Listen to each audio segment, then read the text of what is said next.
जय हिंद friends, welcome to hypothesis powered by growth mount UPSC. I am Dhruv Jani. देखिए, यह हमारा संभवतः तीसरा उपाख्यान रहेगा और तीसरे उपाख्यान का यह दूसरा विभाग रहेगा। और इस विभाग में हम लोग हमारी जो मिस्र की सभ्यता के बारे में जो हमारी चर्चा है, हमारा जो अभ्यास है, उसको आगे बढ़ाएंगे। अन्य जो नए पहलू है मिस्र की सभ्यता में, जो हमें समझना थोड़ा ज़रूरी है हमारे परीक्षा के दृष्टिकोण से भी और ज्ञानवर्धक दृष्टि से भी, उसकी चर्चा करेंगे। मुख्यतः आज का जो उपाख्यान है, उसका जो फोकस है, उसका जो केंद्र है, वह इजिप्ट के उस समय के जो समकालीन उसका जो राजतंत्र था, वहाँ की जो सामाजिक परिस्थिति थी, सामाजिक स्थिति उसे हम कह सकते हैं, उसके साथ साथ वहाँ की जो आर्थिक परिस्थिति थी, इन सब चीज़ों का जो अभ्यास है वह हम आज के उपाख्यान में करेंगे।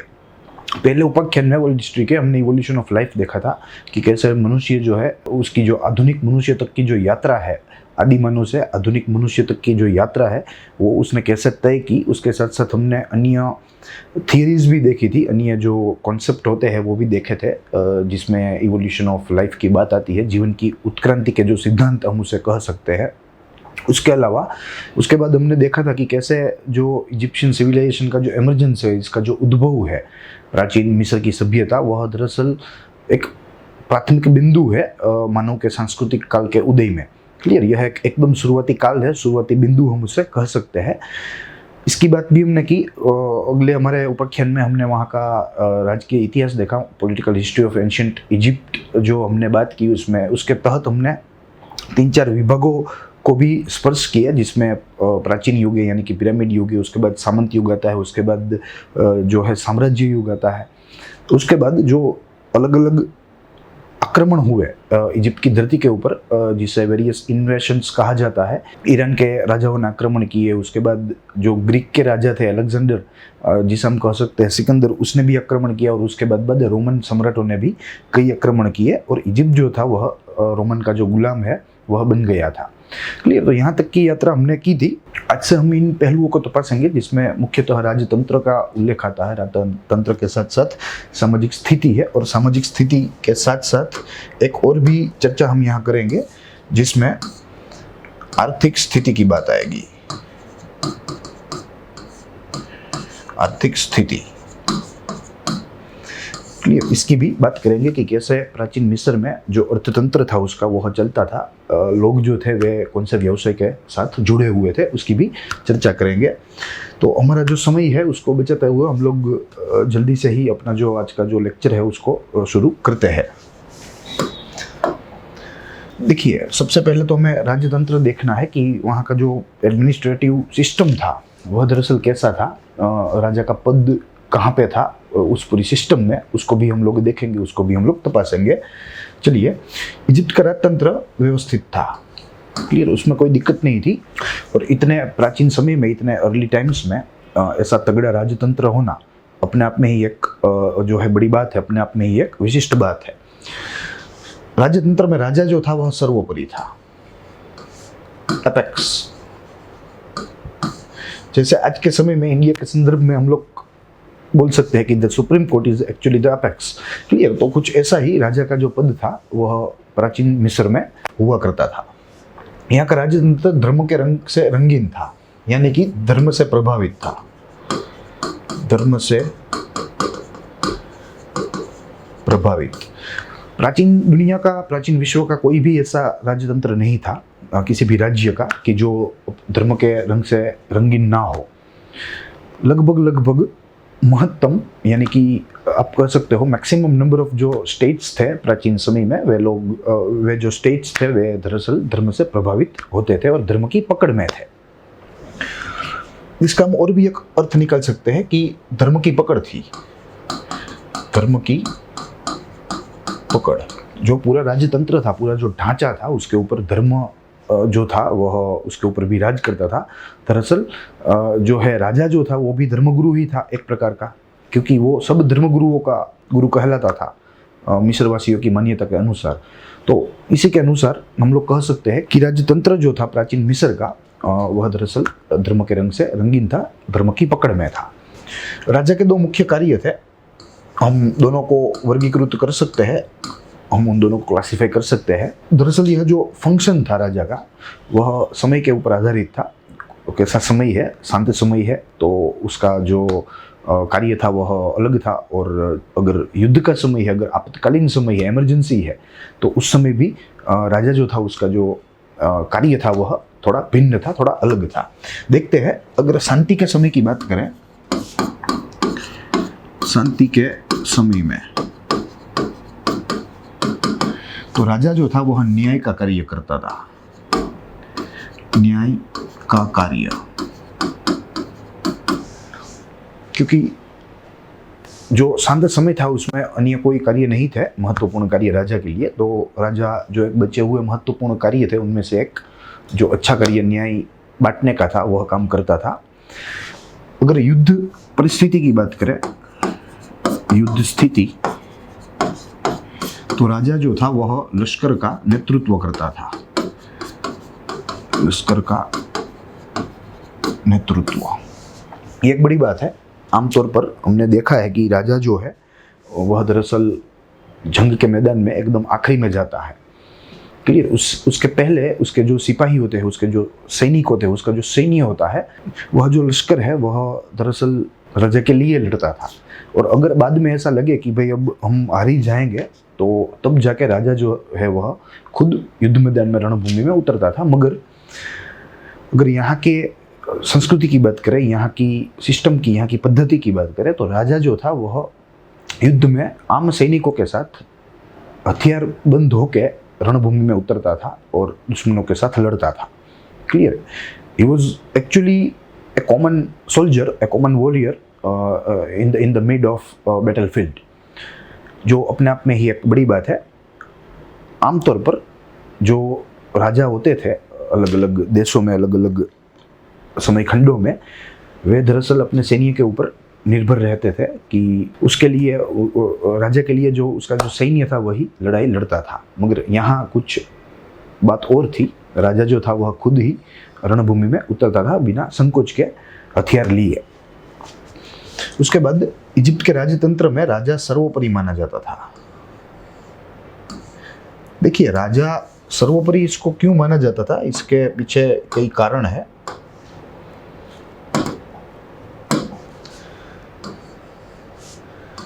राजा लगभग प्रत्येक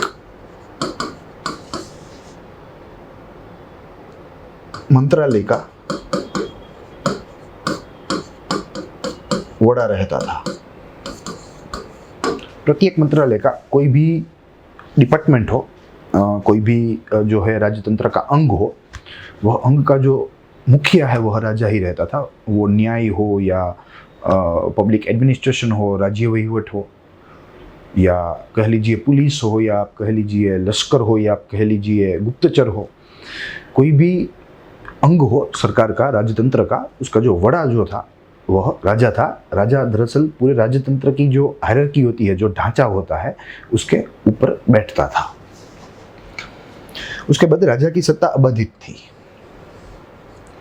यस, राजा जो था वह सर्वोपरि था, हमने पहले ही देखा। तो उसकी जो सत्ता थी वह अबाधित थी, उसके ऊपर कोई लगाम जो है डालने वाला कोई नहीं था।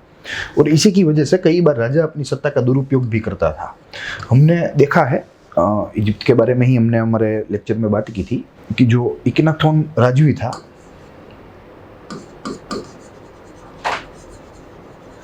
कैसे उसने अपनी जो सत्ता है उसका दुरुपयोग किया था। और जो मिस्र की, जो प्राचीन मिस्र की जो प्रजा थी, उसकी मान्यता के साथ, उसकी श्रद्धा के साथ यह राजा ने खिलवाड़ किया था। वो बात हमने देखी थी कि कैसे वो धार्मिक क्रांति ले आए, कैसे एमोन देव जो था, जो सर्वे सर्वा देव था, उसकी जो पूजा है वह एकदम एक झटके से बंद करने का ऐलान किया। एमोन देव के धर्म के ऊपर, एमोन देव के संप्रदाय के ऊपर प्रतिबंध डाले। एमोन देव का जो नाम था पूरे प्रदेश में, पूरे क्षेत्र में, अलग अलग रूपों में, कहीं शिलालेखों में या कोई अन्य नोंदों में, तो उसको भी जो है नेस्त नाबूद करने का यह राजा ने फरमान जारी किया था। तो ऐसी अबाधित जो है सत्ताओं के कारण राजा कई बार जो है अंध बन जाता था और वो अपनी सत्ताओं का दुरुपयोग कर लेता था। उसके बाद राजा अपने सत्ता के बल पर गुलामों के पास अनेक कार्य करवाता। Yes, we know that there was entire class of slaves. मिस्र में, प्राचीन मिस्र में गुलामों का एक अलग वर्ग ही था। क्लियर। तो यह जो वर्ग, यह जो गुलाम थे, यह गुलामों के पास शारीरिक जो श्रम वाला कार्य होता था वह राजाओं के द्वारा करवाया जाता था, मुख्यतः निर्माण कार्य। और इसका हम अगर फाइनेस्ट एग्जाम्पल देखें तो pyramid are the finest example. Pyramid दरअसल मजदूरों के द्वारा की गई जो वेट होती है, मजदूरों के द्वारा जो की गई मजदूरी होती है, उसका परिणाम है। क्लियर। यह हमें भूलना नहीं चाहिए। उसके बाद इजिप्ट में राजाशाही वंश परंपरागत थी, यानी कि हेरिडिटरी थी। यह जो सक्सेशन था वह एक वंश से उसके दूसरी पीढ़ी में जाता था। और यहाँ हमें एक बात बहुत अच्छी समझनी होगी, हालांकि हमने उसकी जो चर्चा है वह हमारे अगले उपाख्यानों में कर ली है, मगर यहाँ जो ये मुद्दा है यह जो है राजतंत्र के मुद्दे के नीचे उपस्थित हुआ है, तो उसकी चर्चा हम लोग यहाँ करेंगे। देखिए, वंश परंपरागत तो थी, मगर आमतौर पर अगर हम दुनिया में देखें तो जो सक्सेशन होता है, जो वारसाई होती है, यह आमतौर पर पिता से पुत्र को जाती है। क्लियर। आप विश्व के किसी भी कोने में चले जाए, जो हेरिडिटरी जो सक्सेशन होता है वह ऐसा ही होता है, पिता से पुत्र का होता है। मगर यह समय में, प्राचीन समय में जो सक्सेशन था, यहाँ जो वारसाई थी, यह दरअसल माता से पुत्र को मिलती थी, नहीं कि पिता से पुत्र को।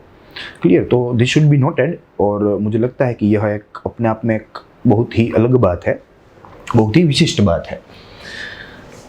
देखिए, वारसाई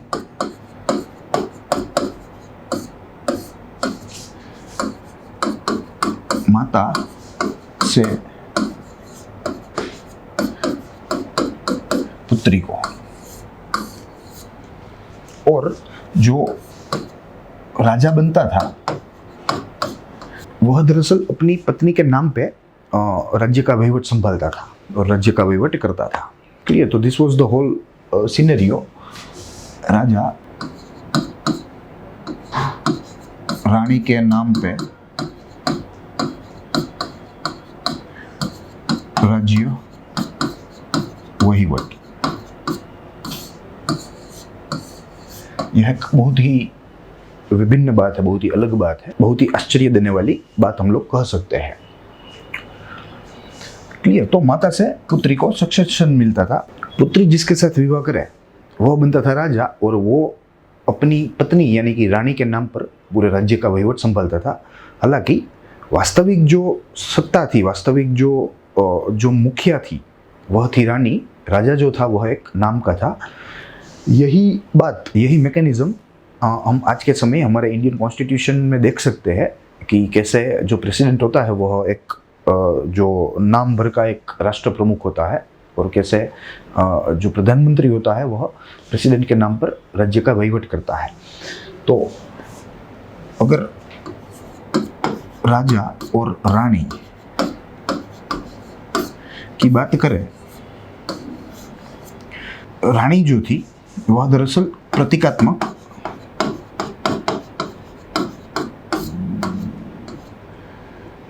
मुखिया थी, जिसके नाम पर पूरा वहीवट चलता था, और जो राजा था वह दरअसल वास्तविक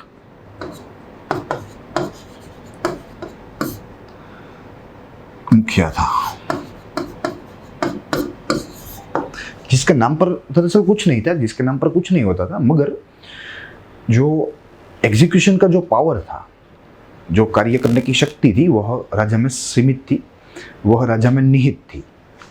क्लियर। तो इसी की वजह से राजा जो था वह वास्तविक सत्ता जो है उसको एंजॉय करता था, और रानी जो है वह एक प्रतीक मुख्य रानी जो है वह एक प्रतीकात्मक मुखिया के तौर पे अपना जो जीवन है वह व्यतीत करती थी। उसके बाद इजिप्ट की राजाशाही की अगर सफलता विफलता की बात हमें करनी पड़े तो दो मुद्दे हैं। जो काम अति महत्वपूर्ण नहीं है, उसमें इजिप्ट के जो राजा थे वे अति कुशल थे, वे उसमें सफल हुए, और जो एकदम जरूरी कार्य थे वहाँ की प्रजा के लिए, वहाँ की प्रजा के विकास के लिए, वहाँ के सामाजिक विकास के लिए, दरअसल उन कार्यों में वहाँ के जो राजा थे वे विफल हो गए, वे खरे नहीं उतर पाए। तो अगर हमें वर्गीकृत करना हो, इसे क्लासीफाई करना हो, तो हम लोग इसको दो भागों में क्लासीफाई कर सकते हैं। एक हम कर सकते हैं निर्माण कार्य, निर्माण कार्य और दूसरा जो है वो है कल्याण कार्य।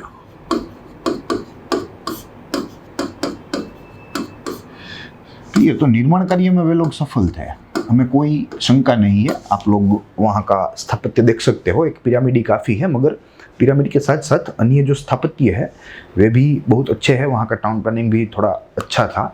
तो निर्माण कार्य की दृष्टि से वे लोग 100% सफल थे। मगर अगर कल्याण कार्य की बात करें, प्रजा के वेलफेयर के लिए किए गए कार्यों की बात करें, तो उसमें इजिप्ट के जो राजा थे वे एकदम विफल हो गए थे।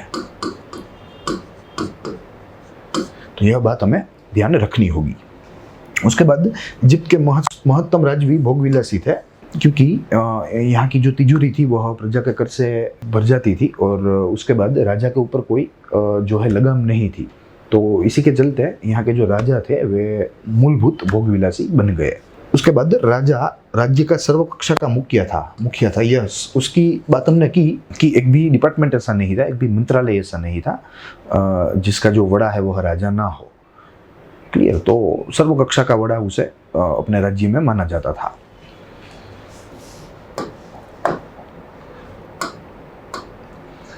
उसके बाद राजा जो है वह न्याय तंत्र का भी वड़ा था, चीफ जस्टिस। हालांकि अन्य जजेस भी रहते थे, अन्य जो न्यायाधीश थे वे भी रहते थे, मगर जो सबसे बड़ा था, सबसे ऊपर बैठता था वह राजा ही था और राजा ही अपने आप में चीफ जस्टिस कहलाता था। देखिए, न्याय का जो यहाँ तंत्र था वह थोड़ा व्यवस्थित था। दीवानी जो कानून थे और जो फौजदारी कानून थे वे दो अलग थे और एकदम नियमित तौर से वे लागू होते थे। क्लियर? लॉ एंड ऑर्डर की परिस्थिति जो थी वह इजिप्ट में वह अच्छी थी। लॉ एंड ऑर्डर जिसे हम लोग कह सकते हैं, जो पुलिस के द्वारा जिसका जो पालन है वह करवाया जाता है, वह बहुत ही अच्छी थी, क्योंकि वहाँ का जो पुलिस तंत्र जो था वो भी बहुत ही बढ़िया था। तो कहीं ना कहीं इसी की वजह से यहाँ का जो न्याय तंत्र था वो भी एकदम अच्छा था। देखिए, गिरजाघर जो थे वे भी न्यायालय थे। अनेक गिरजाघरों में न्याय बांटने की जो सेवा है वह की जाती थी और इसके साथ, गिरजाघरों के साथ जो धर्मगुरु थे वो भी न्याय देने का काम करते थे। तो जो न्यायाधीश जो थे वे लगभग धर्मगुरु ही थे। और यह जो न्यायाधीश होते थे उसकी जो निमणूक थी वह दरअसल राजा के द्वारा होती थी। अपॉइंटमेंट ऑफ जजेस बाय किंग। यहाँ का राजा जो था वो ही जो है खुद ही इन न्यायाधीशों की निमणूक करता था। उसके बाद लगभग प्रत्येक प्रांत में कानून व्यवस्था जो थी वह भिन्न थी। अपने प्रांत के कानून थे, अपने प्रांत के कायदे थे। प्रत्येक प्रांत में, प्रांत विच मीन्स प्रोविजन, कोई आप क्षेत्र कह सकते हैं, प्रांत में न्याय व्यवस्था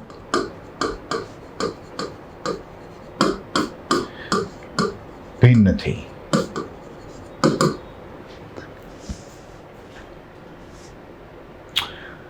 जो 3 महानगर है इजिप्ट में, जिसमें मेम्फिस, थिब्स और कनार्क का जो समावेश है जो कर सकते हैं हम, वह 3 नगरों में बड़ी अदालत के अवशेष भी हमें प्राप्त हुए हैं, which means high court.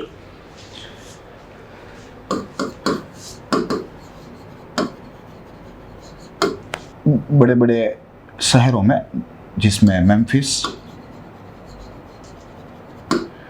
थिब्स etcetera, इसका हम समावेश जो है वह कर सकते हैं। क्लियर? तो कुल मिलाकर बहुत ही एक सुदृढ़ न्याय तंत्र था पूरे इजिप्ट का और यही तंत्र के द्वारा जो न्याय है वह खूब बढ़िया तरीके से इजिप्ट में किया जाता था। देखिए, जैसे हमने जिक्र किया कि यहाँ दीवानी और फौजदारी दोनों तरह के कानून थे और जो न्यायाधीश होता था, जो अपना जो फैसला है वह सुनाता था, जो न्याय देने का काम करता था, वह दरअसल दोनों पक्षों को सुन के अपना जो फैसला है वह सुनाना पसंद करता था। एक पक्षीय जो फैसला होता है वह इजिप्ट के न्यायतंत्र में नहीं होता था। यह एक बहुत ही अच्छी बात है, यह एक बहुत ही अच्छा गुण है। देखिए, अगर गुनाहों और सजाओं की बात करें तो सामान्य गुनाहों के लिए यहाँ सजा जो थी वह सामान्य थी और जैसे जैसे गुनाहों की जो गंभीरता है वह बढ़ती जाती, इसी तरह सजा जो है वो भी एकदम कठोर हो जाती। अगर शारीरिक किसी ने गुनाह किया हो तो अंग छेदन तक की भी सजा थी, उसका जो गुप्तांग है वह काट दिया जाता था। ऐसी कठोर सजाएं भी इजिप्ट में उस समय होती रहती थी। दूसरी बात, जो फौजदारी जो कायदे थे वे दरअसल टिट फॉर टैट जैसे थे। कान के बदले कान, दांत के बदले दांत। Clear, it was something like that कि कोई भी व्यक्ति ने किसी भी व्यक्ति को शारीरिक रूप से हानि की है अगर, क्लियर, तो वही सेम टू सेम शारीरिक हानि जो है वह उस गुनहगार को की जाती थी। तो this was purely tit for tat situation. उसके बाद सब प्रांतों के बीच सुमेल के लिए टपाल व्यवस्था नियमित थी। Yes, which means postal department या पोस्टल सर्विस आप कह लीजिए। Probably it might be the first postal service on the planet कि किसी भी मनुष्य के द्वारा ऐसी कोई सेवाओं का विकास किया हो और इसका उपयोग किया हो, यह एक प्रथम घटना संभवतः रही थी। देखिए, टपाल व्यवस्था को अच्छी रखने के लिए नगरों के बीच में जो रास्ते थे वे भी एकदम अच्छी तरीके से मेंटेन किए जाते थे, उसका निभाव भी बहुत ही अच्छी तरीके से होता था। तो इसको शुरू रखने के लिए, टपाल व्यवस्था को असरकारक रखने के लिए रास्ते अच्छे थे।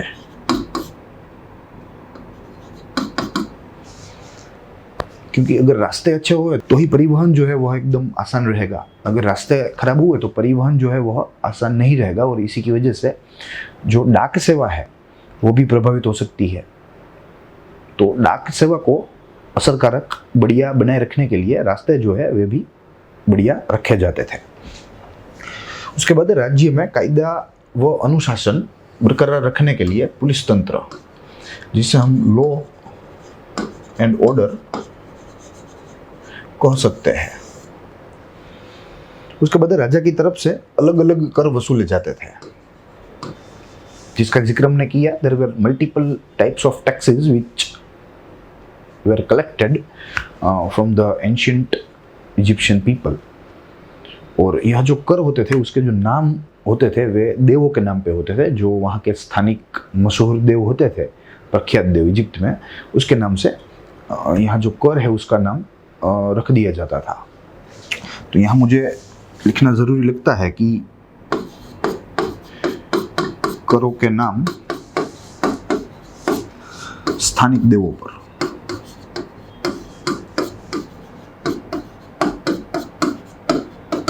ये बात हमें नोंद में लेनी चाहिए, यह हमें भूलना नहीं चाहिए। और मैं एक बात आपको कहना चाहता हूँ कि यह हमारा तीसरा लेक्चर है, उसका दूसरा भाग है।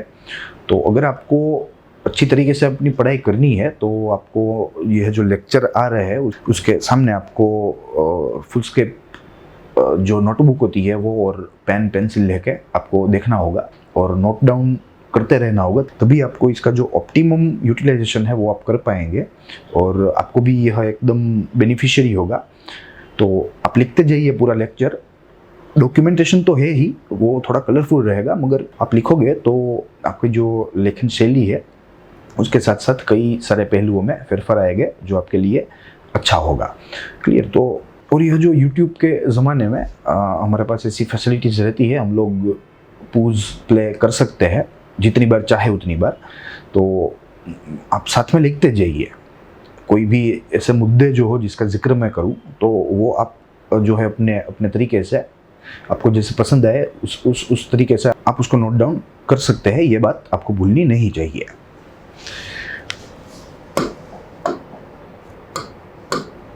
देखिए, यहाँ तक हमने राजतंत्र की बात की और राजतंत्र के साथ साथ आज हम सामाजिक स्थिति पर भी अपना जो अभ्यास है वह आगे जारी रखेंगे। मिस्र की जो सामाजिक स्थिति है उसमें कई सारे पहलू है।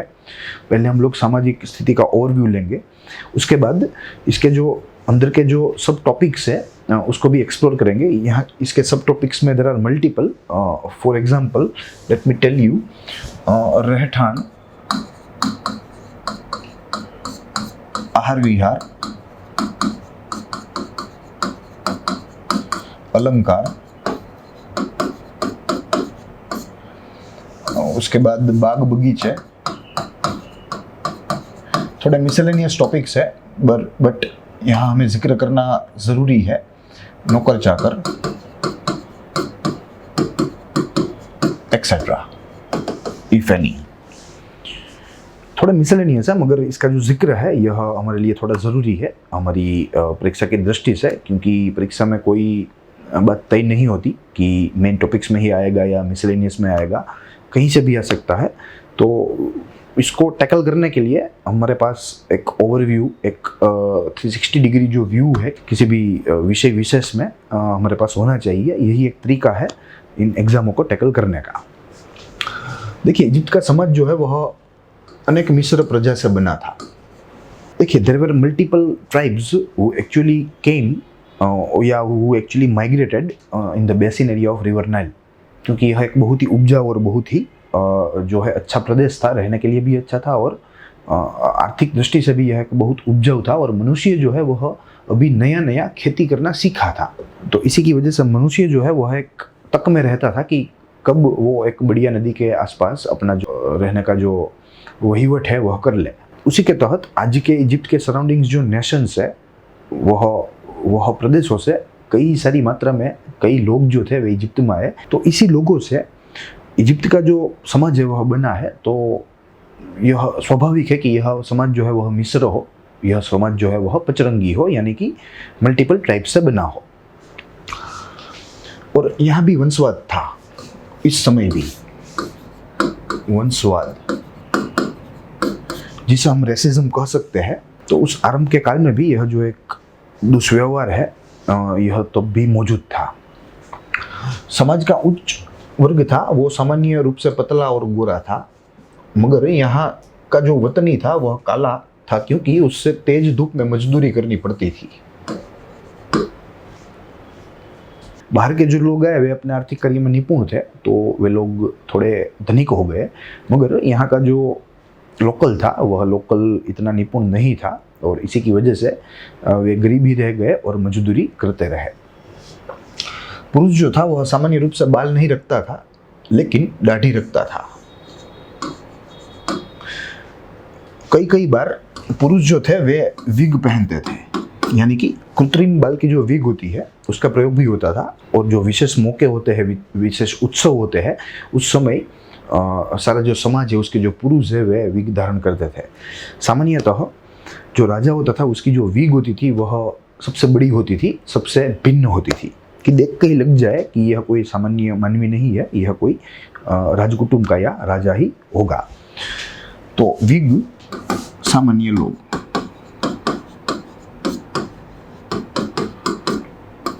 राजा की विग बड़ी।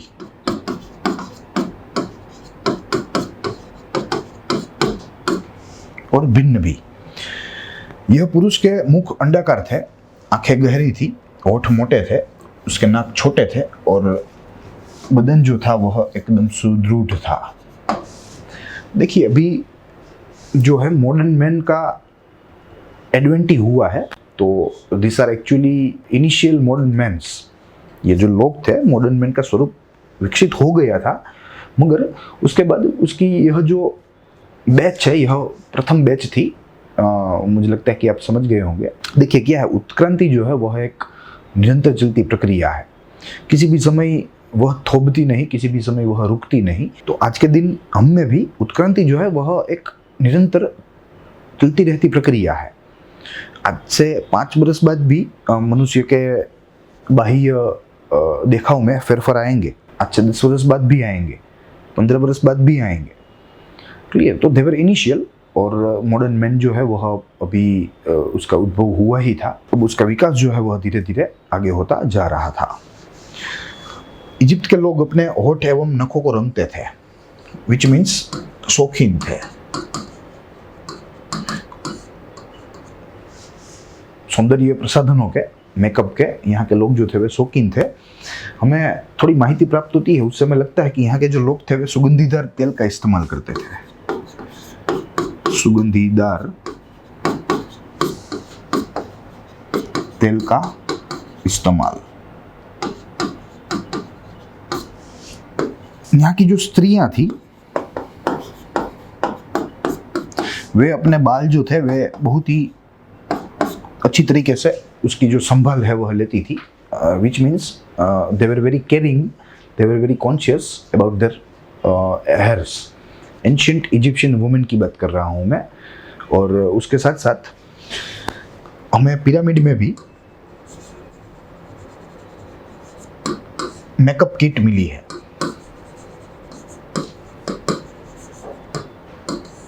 थोड़ी बेसिक होगी क्योंकि हम लोग समय काल से उसका अंदाजा निकाल सकते हैं, मगर ये लोगों ने जो उपयोग है इन चीज़ों का वह शुरू कर दिया था और धूमधाम से ये लोग जो संसाधन होते हैं, सौंदर्य संसाधन प्रसाधन, उसका उपयोग वे लोग छूट से कर रहे थे। देखिए यहाँ बाल घुघराले बनाने की भी फैशन थी और कई लोग जो थे वे अपने बाल जो है वे करली बनाते थे, घुघराले बनवा देते थे। यहाँ के समाज में टैटू जो है वो भी प्रचलित था, जिससे हम लोग फैमिलियर है। It's actually a permanent skin sticker जिसको इंक्ड करके बनवाया जाता है। क्लियर? तो यहाँ के समाज में भी टैटू जो था उसका प्रचलन जो था वह ठीक ठाक मात्रा में होता था। कई लोग थे, कई वर्ग जो थे वे टैटू को पसंद करते थे, अपने शरीर के ऊपर टैटू का चित्रण जो है वह करवाते थे। उसके बाद देखिए सामाजिक स्थिति में पहला जो इसका मुद्दा है वह अलंकार है कि वहाँ की जो प्रजा थी वह किस प्रकार का जो अलंकार है वह उपयोग में लेती थी। प्रथम इजिप्ट की प्रजा अलंकारों की खूब शौकीन थी। यहाँ के स्त्री और पुरुष दोनों अलंकार का उपयोग करते थे। ऐसा नहीं था कि सिर्फ स्त्रियों के लिए सीमित था अलंकार का जो क्षेत्र है, मगर पुरुष जो थे वे भी समान रूप से अलंकारों को पसंद करते थे, उसका उपयोग करते थे। स्त्री और पुरुष दोनों हाथ में वीटी अवश्य धारण करते थे। यह धार्मिक मान्यता का भी विषय हो सकता है, हमें ऐसा लगता है अपने संशोधनों से। कीमती पत्थर में से वे लोग ब्रेसलेट बनाते थे, यानी कि हाथ का अलंकार। अलंकार धारण करने के लिए बच्चों के कान में छिद्र करते थे।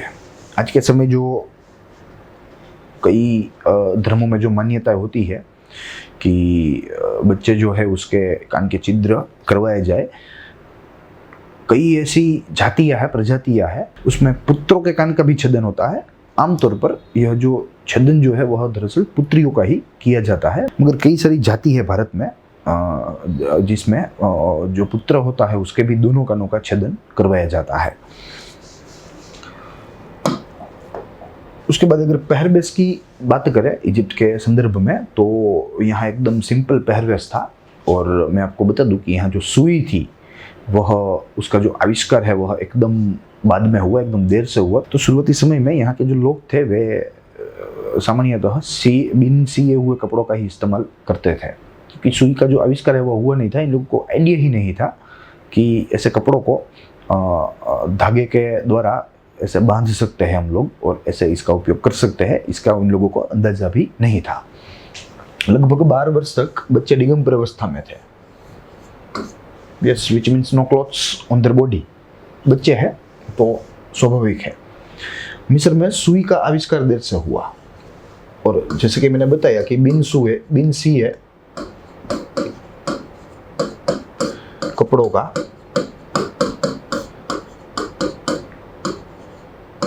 इस्तेमाल।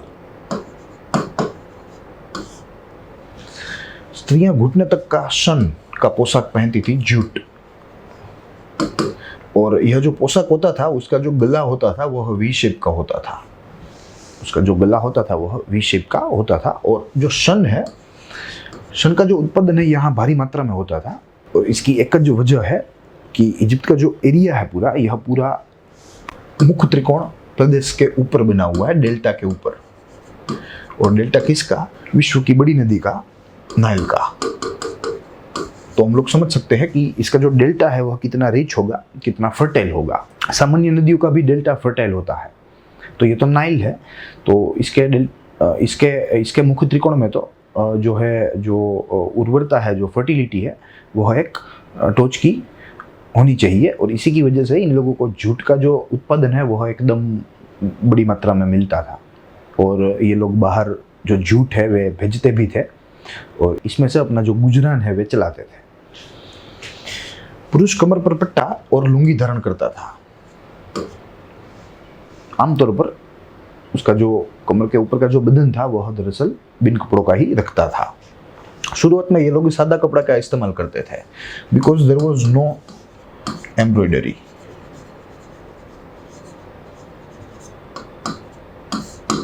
एम्ब्रॉयडरी का जो आविष्कार है इजिप्ट में वो भी देर से हुआ और किसी विदेशी प्रभाव से हुआ ऐसा लगता है।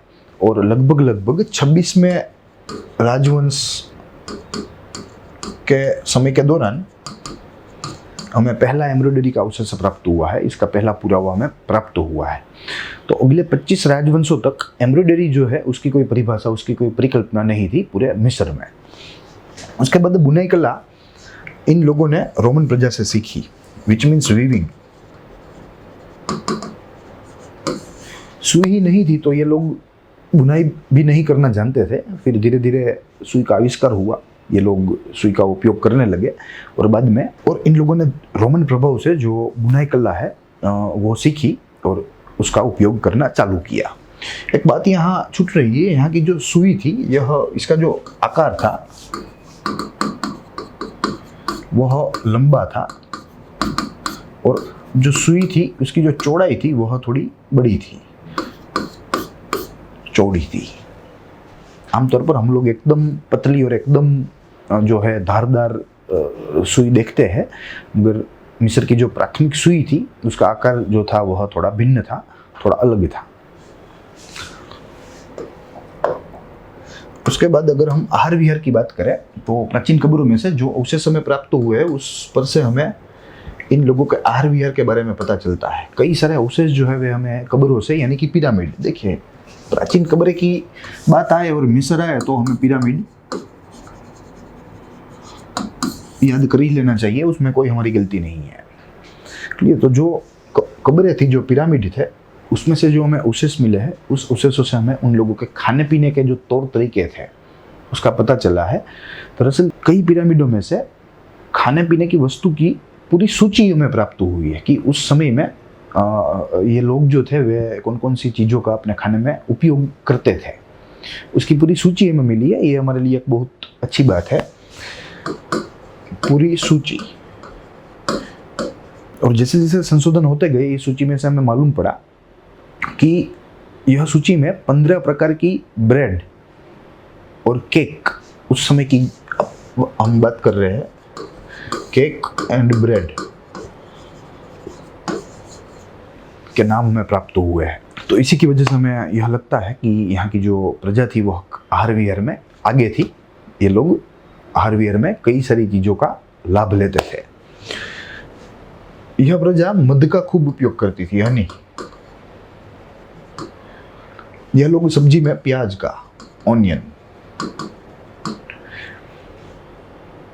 संभवतः ऐसा हो सकता है कि हनी और ऑनियन का जो उपयोग है यह मिस्र की प्रजा के द्वारा सर्वप्रथम बार हुआ हो पूरे विश्व में, मुमकिन है। हालांकि इसके कोई तथ्य हमारे सामने नहीं है, कोई साक्ष्य भी मौजूद नहीं है, मगर it was a very early time. तो हो सकता है कि यह प्रजा जो है यह प्रोबेबली पहली रही होगी। यह लोग फल में से रस निकाल के उसका उपयोग करते थे। ये लोग दारू का उपयोग भी करते थे, यानी कि मदिरा, शराब कह लीजिए। और यहाँ बियर की मैनी टाइप्स, कई जातें प्रचलित थी। तो यहाँ के जो लोग थे वे शराब बनाना भी जानते थे, बियर बनाना भी जानते थे और उसका जो उपयोग है वो करना भी ये लोग अच्छी तरीके से जानते थे। मजदूर वर्ग के लोग का खुराक सामान्य था और जनरली दे वर वेजिटेरियन, क्योंकि इन लोगों की जो आय थी वो अति सामान्य थी, तो उसमें जो मांसाहार है वह हो नहीं सकता था। तो इसीलिए गरीब जो वर्ग था वह आमतौर पर शाकाहारी था, वेजिटेरियन था। अपने आहार में वे लोग मक्खन, पनीर आदि का उपयोग करते थे, which means milk products. They were familiar with milk products. और उन लोगों को बनाना भी आता था, कैसे मक्खन को निकाला जाए, कैसे पनीर को निकाला जाए दूध में से, तो दे वर एक्चुअली साउंड इनफ। जो लोग नदी किनारे, सागर किनारे रहते थे, वे लोग अपने खुराक में मछली का भरपूर उपयोग करते थे, because it was easily available. कुछ नहीं करना पड़ता था, सिर्फ थोड़ी मेहनत ही करनी पड़ती थी, और उसके बाद इन लोगों को जो मछलियाँ हैं वो हासिल हो सकती थी। तो इन लोगों के द्वारा मछलियों का उपयोग बड़ी मात्रा में अपने खाने में होता था। उसके बाद अगर हम रहठान की बात करें, अगर हम इंग्लिश में देखें तो ड्वेलिंग कह सकते हैं। उन लोगों के मकान ईंटों से बने होते थे। इन लोगों के जो मकान थे वे दरअसल ईंटों से बने हुए होते थे। मुख्यतः ये जो मकान होते थे वे एक मंजिला होते थे। जो बड़े कुटुंब होते थे, यानी कि राज कुटुंब होते थे, राजा होते थे, उसके जो घर होते थे वे 2 या 3 मंजिला आमतौर पर होते थे। क्लियर? तो नॉर्मली एक मंजिला मकान, उसके बाद प्रत्येक मकान में जोड़ रास्ता था। मकान की डिजाइन जो होती थी, घर की जो डिजाइन होती थी, नक्शा होता था, वही कुछ इस प्रकार था कि एक जगह पर घर के सारे जो रास्ते थे वे मिल जाते थे। हर घर में छज्जा था, यानी कि बालकनी थी। गंदे पानी के निकाल के लिए शुद्ध व्यवस्था थी, यानी कि एफिशिएंट कह लो, सीवेज सिस्टम।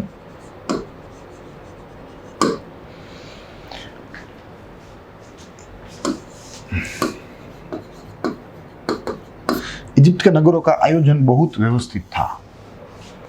नगर आयोजन की बात कर रहे हैं, विच मीन्स टाउन प्लानिंग।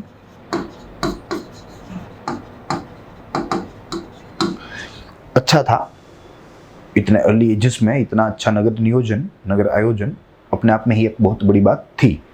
और इजिप्ट में यह नगर आयोजन की जो क्वालिटी है वह देखी जाती थी। कुछ घरों में राच रचीलू भी पाया जाता था। राच रचीलू मीन्स आर्टिस्टिक थिंग्स।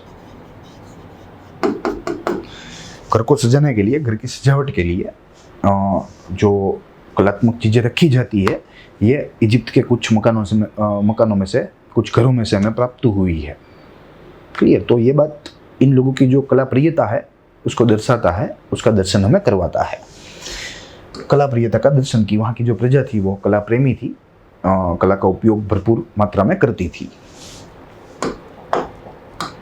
उसके बाद अगर हम बाग बगीचे की बात करें तो इजिप्ट की प्रजा बाग बगीचे की शौकीन थी। गिरजाघरों के आसपास बाग बनाए जाते थे ताकि गिरजाघर सुशोभित लगे, और इसी तरह इन लोगों ने जो है अपने जो बाग बगीचे थे वे विकसाए थे। डंडी वाले कमल बहुत लोकप्रिय थे। डंडी वाले कमल which means a lotus with a stem. अलग अलग समूह फूलों का उपयोग अपनी तरीके से करते थे। समूह कोई भी हो, कोई भी वर्ग हो समाज का, फूलों का उपयोग जो है वह हर समाज के द्वारा, हर वर्ग के द्वारा किया जाता था। इजिप्ट की स्त्रियां अपने हाथ रंगने के लिए मेहंदी का उपयोग करती थी। Mehndi. Probably this too might be the first attempt to use mehndi for decoration. Clear? तो इजिप्ट ने कई सारी जो चीज़ें हैं वो विश्व को हमें भेंट के तौर पे दी है, तो हमें वो बात भूलनी नहीं चाहिए, और उसका जो डेटा है वो हमारे दिमाग में रखना चाहिए।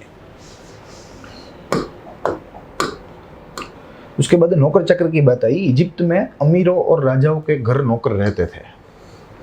स्त्रियां मुख्य रूप से घर काम से जुड़ी हुई होती थी, और पुरुष जो है वे अन्य काम में व्यस्त है, विच मीन्स गार्डनिंग एक्सेट्रा।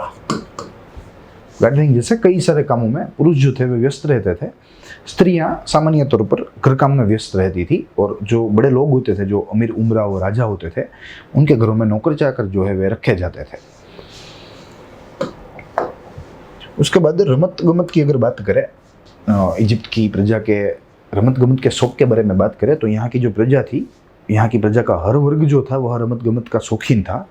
रमत गमत में जो मनोरंजन है उसका आनंद जो है यह यहाँ का जो व्यक्ति है वह भरपूर लेता था। इजिप्ट के सभी वर्गों के लोग रमत गमत के शौकीन थे, विच मीन्स एवरी क्लास जो है वे लोग शौकीन थे। धनिक लोग शिकार के शौकीन थे, हंटिंग, पशुओं की साठ मारी, विच मीन्स एनिमल फाइट्स यहाँ की एक पहचान समान जो है रमत कही जाती थी, और यहाँ के जो लोग थे वे उसमें बहुत ही आनंदित होते थे। Animal fighting.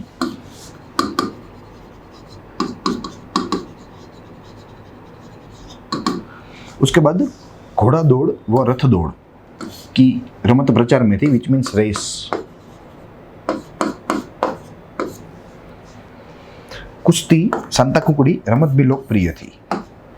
सैनिक युद्ध नृत्य करते थे, मार्शल डांस जिसे हम कह सकते हैं।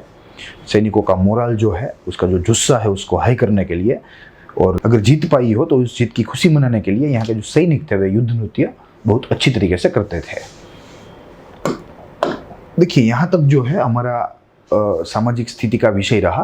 अब जो है विषय जो है वह थोड़ा बदल रहा है। अब हम समाज की बात करेंगे थोड़ी। वहाँ का जो समाज था मिस्र का, उसकी बात करेंगे कि किस बुनियाद पर वहाँ का समाज जो था उसका गठन हुआ था, उसकी बात हम करेंगे। देखिए, यहाँ के समाज के मुख्यतः 4 विभाग थे। यह 4 हमें याद रखने होंगे। पहला जो था वह राजकुटुंब था, दूसरा जो था वह उमराव धर्मगुरुओं का था, तीसरा जो था वह व्यापारी व कारीगर का, चौथा जो था वह खेडूत और गुलामों का था। यह बात तो हमें याद तो रखनी है, मगर इसके साथ साथ हमें एक और भी बात समझनी है। यहाँ देखिए आप, चौथा जो है डी है, उसमें खेडूत और गुलाम दोनों को एक ही वर्ग में रखा गया है।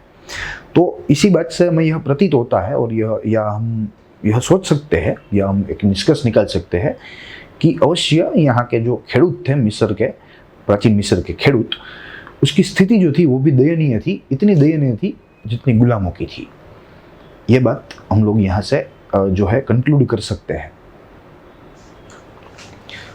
यहाँ के प्रजा में मातृवंश कुटुंब प्रथा प्रचलित थी, मैट्रियार्कल सिस्टम ऑफ फैमिली, जिसकी बात हमने की। जो सक्सेशन है वो भी माता से पुत्री को होता था।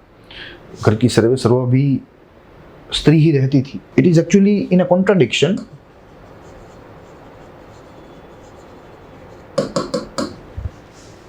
इन कंपेरिजन टू टुडे सिचुएशन या टुडे सिस्टम। आज की पद्धति के सामने यह एकदम विरोधाभास है। आज की पद्धति पैतृक जो वंश परंपरागत की जो पद्धति होती है, पैतृक कुटुंब प्रणाली होती है, उसके ऊपर निर्भर रहती है, विच मीन्स पैट्रियर्कल। पिता जो है वह सर्वेसर्वा कहलाता है, कुटुंब का मुखिया है। वारसाई जो है वह पिता से पुत्र को मिलती है। ये सब पैट्रियर्कल फैमिली सिस्टम के फीचर्स है, उसके कैरेक्टरिस्टिक्स है। Well, this society was matriarchal.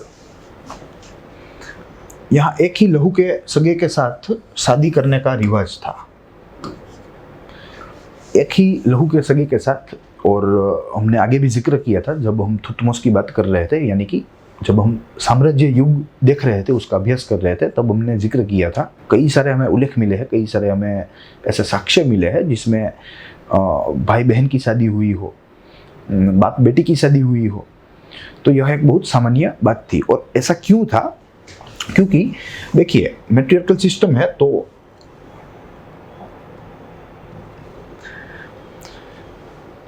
तो जो सक्सेशन है वह माता से जाएगा पुत्री को।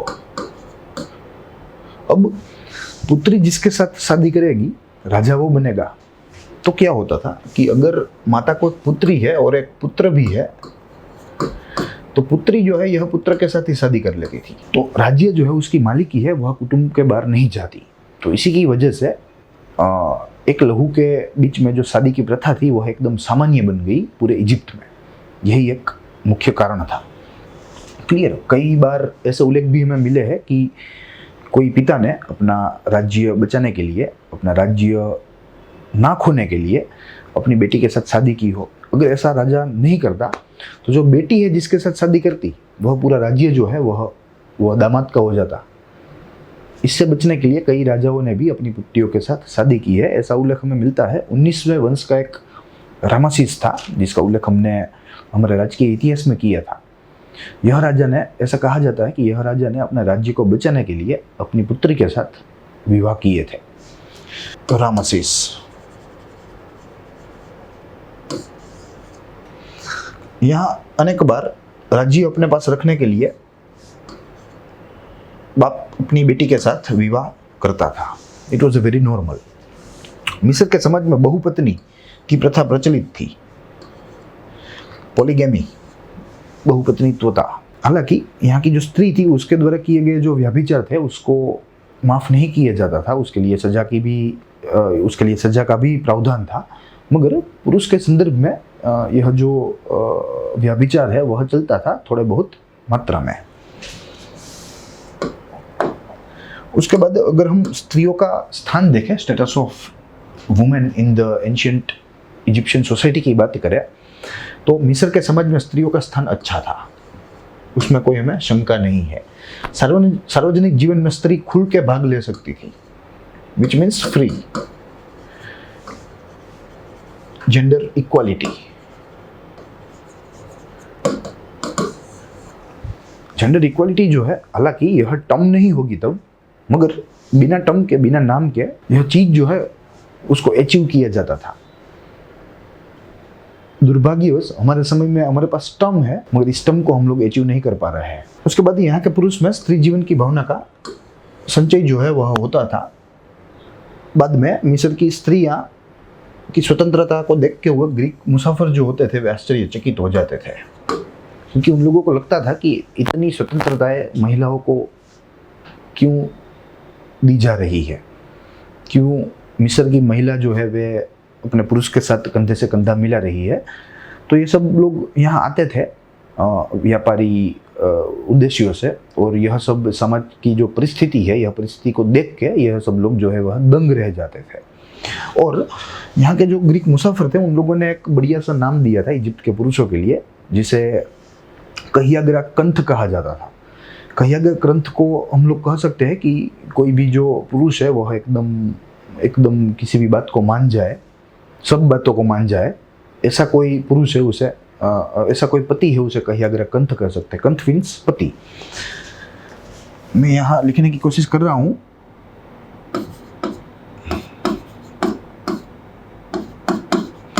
कहियाग्रा कंथ, विच मीन्स सब बातें मानने वाला पति, पत्नी की सब बातें मानने वाला पति, उसे कहियाग्रा कंथ कहते हैं। तो यह जो ग्रीक मुसाफिर थे यह आश्चर्य से इन लोगों को कहियाग्रा कंथ कह देते थे। पुत्रियां 10 वर्ष की उम्र से लग्न के लिए उचित मानी जाती थी। यहाँ विवाह हम कह सकते हैं 10 वर्ष। विवाह से पहले जातीय संबंध बांधा जाता था। इसमें कोई, यहाँ के जो समाज था उसको कोई आपत्ति नहीं थी, और किसी भी स्त्री को अपने पति को चुनने के लिए उसका जो है, उसका पक्ष जो है वह सुना जाता था। ऐसे ही कोई जो निर्णय है वो नहीं लिए जाते थे। मिस्र के समाज में स्त्रियों में नर्तकियों का समाज में सम्मानीय स्थान था। देखिए, यह जो नर्तकियां होती थी यह दरअसल गिरजाघरों में जो है वसवाटी करती थी, वहाँ रहती थी, और देवों को खुश करने के लिए, देवों को अपनी जो भक्ति है वह अर्पण करने के लिए ये लोग गिरजाघरों में जो है नृत्य का काम करती थी। देवों को खुश करने के लिए नृत्य करती थी। ये जो देव होते थे प्राचीन समय के, वे मुख्यतः मानव ही होते थे, मेरे और आप जैसे, और यह मानव को ही मिस्र की प्रजा ने देवों का दर्जा दे रखा था। गिरजाघर में देवों को खुश करने के लिए देवदासी प्रथा प्रचलित थी। मिस्र की स्त्रियां मुख्यतः 4 प्रकार के काम करती थी। देखिए, यह जो देवदासी है, हम लोग आते हैं इस पॉइंट पर, यह जो देवदासी है, यह देवदासी का पूरा समूह रहता था, और प्रत्येक गिरजाघर में देवदासियों का समूह रहता था जो कि वहाँ के देव को खुश करने के लिए कार्यरत रहती थी। अगर हम 4 प्रकार की बात करें तो हम लोग इसे बाइफरकेट कर सकते हैं यहाँ की स्त्रियों के कार्यों का। पहला जो था वह था प्रीस्टहुड, यानी पादरी का धंधा, पादरी बनने का ब्रह्मचर्य लेके यहाँ की जो स्त्रियां थी वे पादरी का काम करती थी। दूसरा जो है वह है दाई का धंधा, विच मीन्स नर्स। कई स्त्रियां थी जो नर्स का काम भी करती थी और उसे दाई का धंधा कहा जाता था। एक स्त्रियों का वर्ग ऐसा था जो मातम में गाने का काम करती थी।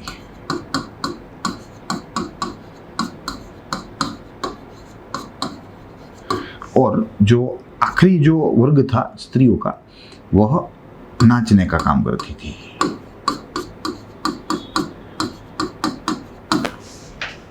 They were dancers। तो इसी तरह हम लोग इजिप्ट का जो स्त्री वर्ग था उसको 4 भागों में विभाजित उसके कार्यों को कर सकते हैं। उसके बाद प्राचीन अर्वाचीन कोई भी प्रजा ने स्त्रियों को इतना अच्छा स्थान दिया जितना नहीं दिया जितना नाइल की घाटी में रहने वाली इन प्रजा ने दिया। ये एक बहुत ही महत्वपूर्ण बात है कि दुनिया के किसी भी कोने में कोई भी प्रजाति ने, कोई भी सभ्यता ने स्त्रियों को इतना मान सम्मान नहीं दिया जितना कि यह जो नाइल की घाटी में रहने वाले ये जो लोग थे, यह लोगों ने इतना स्त्रियों को मान सम्मान दिया था। उसके बाद अगर हम स्त्री गुरु की बात करें तो उसे गणित के गुरु भी कह सकते हैं। और जैसे ही मैंने आपको बताया कि प्रत्येक लगभग गिरजाघर में नर्तकी जो है उसका एक समूह रहता था, देवदासी जो है उसका भी समूह रहता था।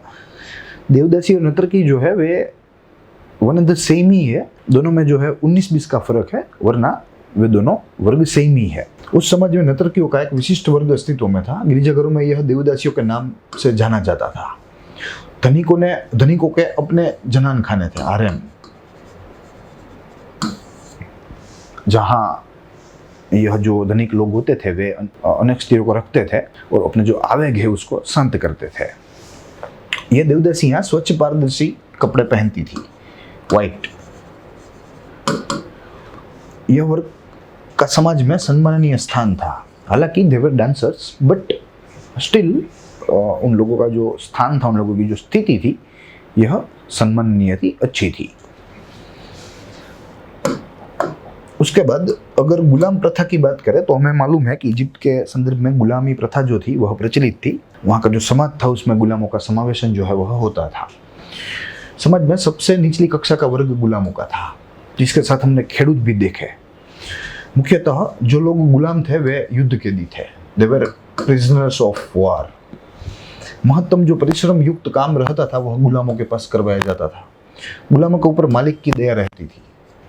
अगर मालिक की दया हो तो गुलामी से जो है छुटकारा भी पा सकता था, मगर अगर मालिक की दया ना हो तो गुलाम जो है वह जीवन पर्यंत गुलाम भी रहता था।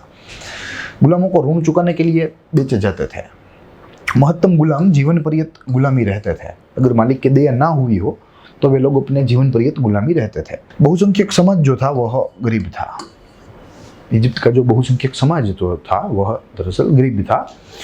उच्च वर्ग जो था वह एकदम कम था। उसके बाद अगर वहाँ की आर्थिक स्थिति की बात करें तो जनरली खेती के ऊपर पूरे अर्थतंत्र का, मिस्र के अर्थतंत्र का जो है निभाव था, और वहाँ के जो लोग थे वे थोड़ी बहुत समृद्धि ले आ रहे थे। इजिप्ट का समाज अलग अलग प्रजा से बना हुआ था, वो हमें मालूम है। मिस्र का अर्थतंत्र मुख्य रूप से खेती के ऊपर आधारित था, विच मीन्स एग्रियन। जमीन राज्य मालिकी की थी। खेडूत जो थे वे मजदूर की तरह काम करते थे, विच मीन्स लैंडलेस लेबरर्स।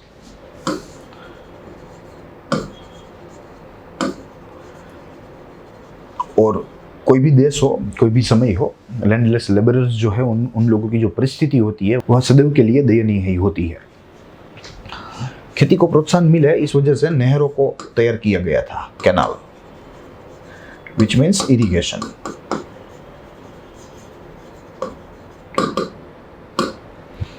पशुपालन का व्यवसाय भी प्रचलित था, एनिमल हस्बेंड्री भी थी।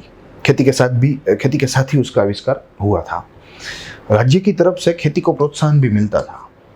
और मिस्र की प्रजा जो है वह धातु काम से भी परिचित थी, मेटलर्जी, मेटल वर्क आप कह लीजिए।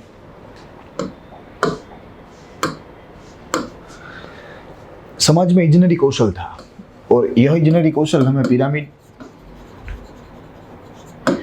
यहाँ का टाउन प्लानिंग,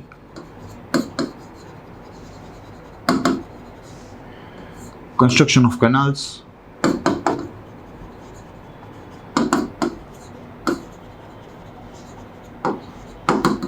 एक्सेट्रा, इन सारी चीज़ों से हमें जो है ऐसा पता चलता है कि यहाँ की जो इंजीनियरिंग कला थी वह एकदम कौशल थी।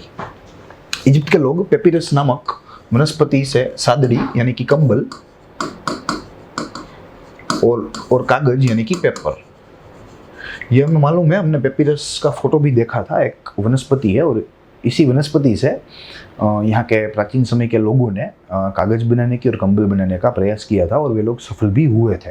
और इसी के तहत इजिप्ट जो है, इजिप्टवासी जो है, वे प्रथम लोग बन गए पूरे विश्व में जिन लोगों ने कागज का उपयोग प्रथम बार किया हो। कापड़ बुनाई का उद्योग बहुत अच्छी तरीके से विकसित हुआ था और यह जो बुनाई है इन लोगों को रोमन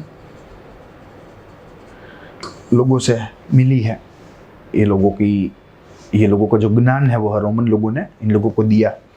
इजिप्ट की कारीगरी वंश परंपरागत थी। मिस्र की प्रजा का देश विदेशियों के साथ व्यापार संबंध था। क्लियर। यहाँ जो चीजें होती थी, पैदा होती थी, जूट ले लो आप, जूट की बनाई हुई अन्य कोई वस्तुएं ले लो जो हैंडीक्राफ्ट हो। क्लियर। तो इन सब चीजों के द्वारा ये लोग विदेश व्यापार भी अच्छे प्रमाण में कर लेते थे। देखिए, उस समय कोई करेंसी नहीं थी, there was no money, no currency. तो उस समय जो व्यापार चलता था वह विनिमय पद्धति से चलता था, बार्टर सिस्टम से चलता था। और बार्टर सिस्टम में ये लोग कई सारे धातुओं का उपयोग करते थे और विदेश व्यापार में मुख्यतः सोना और चांदी का उपयोग होता था। यहाँ के व्यापारी अपना हिसाब बहुत अच्छी तरीके से रखते थे। Books of accounts,